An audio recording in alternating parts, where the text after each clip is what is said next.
Ini ketupat yang di frozen, sudah keluarkan dari peti, dah defrost. Biasa ketupat palas ni kita goreng untuk menyediakannya bersama rendang atau makan saja macam tu saja.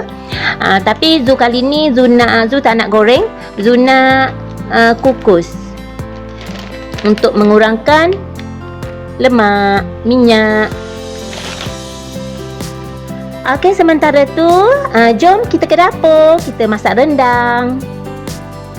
Okey, sekarang Zu akan tunjuk bagaimana cara Zu nak kukus ketupat palas ni. Masukkan air ke dalam periuk nasi itu, kemudian kita on, tekan kepada cook. Lepas tu kita letak dulang ni. Zaman sekarang ni mudah, semuanya mudah, semuanya disediakan di pasar raya. Tapi ketupat ni Zu tak beli tau, ni kakak Zu yang bagi. Okey, kita buka dulu. Okey, kita masukkan, susun dalam periuk tu.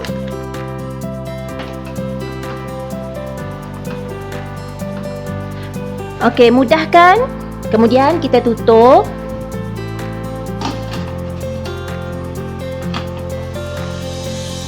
Okey, kita biarkan dia masak. Sebenarnya ketupat ni dah masak, cuma kita nak lembutkan isinya. Sekarang kita cek dalam pengukus tu bagaimana dah keadaan ketupat palas yang kita kukus tadi.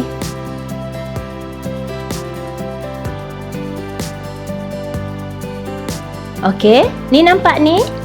Selepas kita kukus, isi yang dah masak tu dia semakin lembut dan nampak tu dia keluar. Cantik kejadiannya kan, walaupun ketupat palas ini kita frozen, tapi hasilnya masih lagi lumayan dan seperti baru disediakan, baru masak, sedap. Okey, dah masak ni. Okey, kita boleh off elektrik. Zu nak kongsi tips jika kita guna pengukus periuk elektrik. Kalau masakan kita itu atau kuih kita itu dah masak, periuk elektrik itu tetap juga akan on dia punya current. Ketupat tu dah masak kan? Cook masih lagi menyala sebab bawah ni ada air yang belum kering. Caranya kita nak offkan elektrik ialah kita mesti angkat dahulu. Angkat dahulu macam tu, barulah kita tutup plug. Okey, korang jangan terus tutup plug tu sebab nanti bahaya. Ini bahan-bahan untuk Zu siapkan rendang. Yang pertama kunyit hidup. Ini halia sedikit je. Lengkuas Zu akan masak sebanyak dalam 1 kg ayam. Okey, ini serai, 3 batang serai Zu potong sebab nanti Zu nak blender. Daun limau purut, bawang merah yang dipotong kecil. Bawang merah yang akan di blender ini bawang putih, cili api. Bahan yang akan Zu blender ialah kunyit, halia, lengkuas, serai, bawang ni, bawang putih, cili api dan separuh saja Zu akan blender daun limau purut. Tak blender pun tak apa. Biasa orang tak blender, orang campak je dalam kuali tu. Tak, cuma Zu nak blender. Okey, yang ini pun kalau kita tak nak blender pun tak apa, tapi mesti potong halus lagi.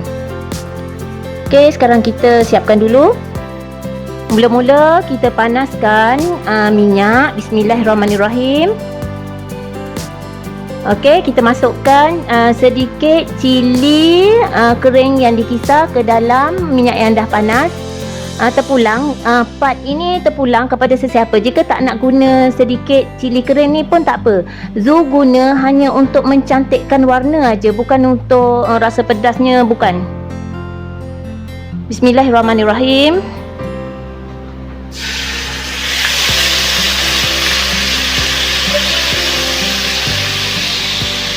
Jika korang nak rendang itu color kuning aja, tak perlulah masukkan cili blender ni.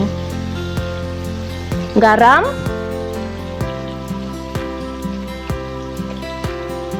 gula,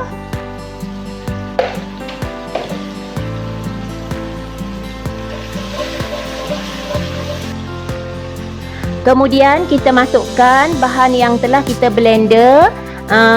Ingat ya, kita mesti blender bahan ni sehalusnya, sebab nanti kita tak naklah dia rasa kasar dalam ayam tu.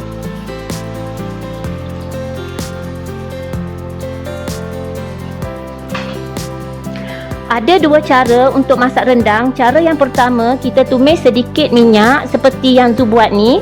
Cara yang kedua ialah kita tak perlu gunakan minyak pun, kita campak-campak je bahan-bahan tu ke dalam santan. Lepas tu kita tunggu aja santan itu kering, pecah minyak.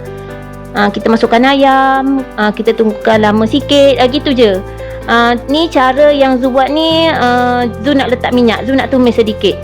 Boleh semua nak guna cara yang mana satu, okey? Semuanya enak, semuanya best. Yang pasti mesti masak. Tunggu dia mendidih hingga pecah minyak. Nanti kita masukkan santan. Jika masa ni korang nak masukkan santan pun dah boleh. Tak ada masalah. Okey, sekarang Zu nak masukkan santan. Zu guna parti santan.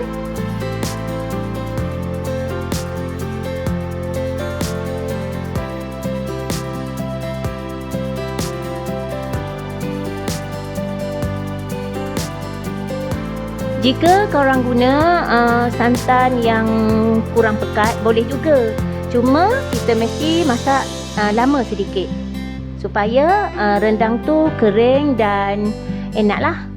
Okey, kita masukkan asam keping ataupun air asam jawa. Zu guna asam keping.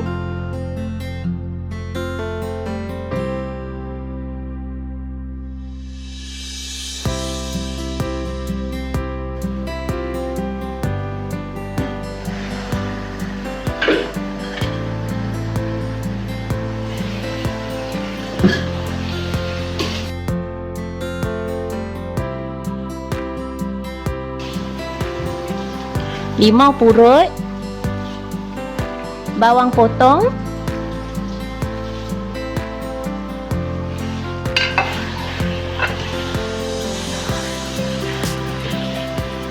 Zu nak letak sedikit cili potong,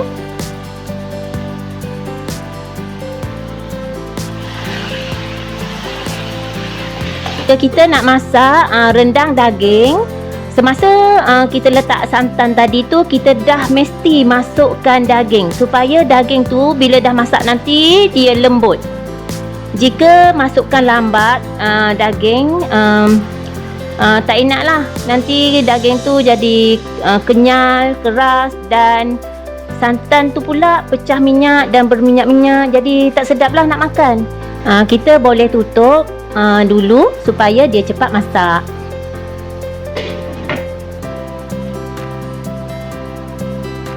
Okey, kita buka tudung. Tengok apa yang berlaku.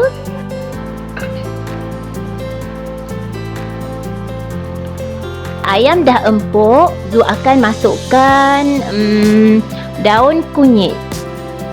Ini daun kunyit yang dah kering. Zu masa dulu Zu beli, dia segar lagi. Zu basuh bersih-bersih. Zu simpan dalam Tupperware, dalam frozen. Zu bekukan. Ini dah lama ni, dalam sebulan dah. Tapi baunya masih harum semerbak bagaikan kunyit lah. Okey. Sekarang Zu akan potong dan kita masukkan ke dalam rendang. Kalau korang ada daun kunyit yang fresh tu lagi bagus. Bismillahirrahmanirrahim.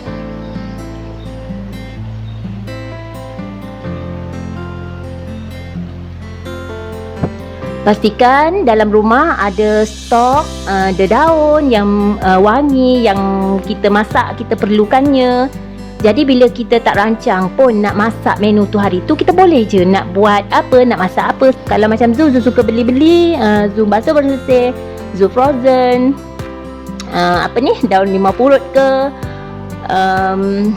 daun kesum, semua tu boleh kita frozen. Okey, bila kita dah masukkan daun kunyit, korang tengok tu warnanya Masya Allah cantik, menyerlah. Baunya pun subhanallah harum sangat. Okey, rendang dah masak, sedia dihidang.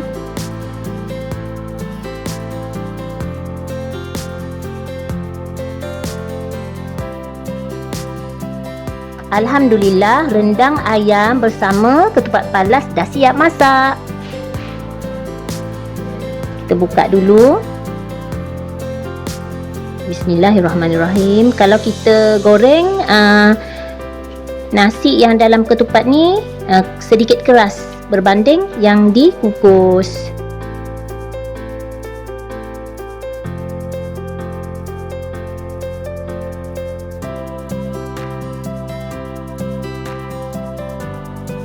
Bismillahirrahmanirrahim.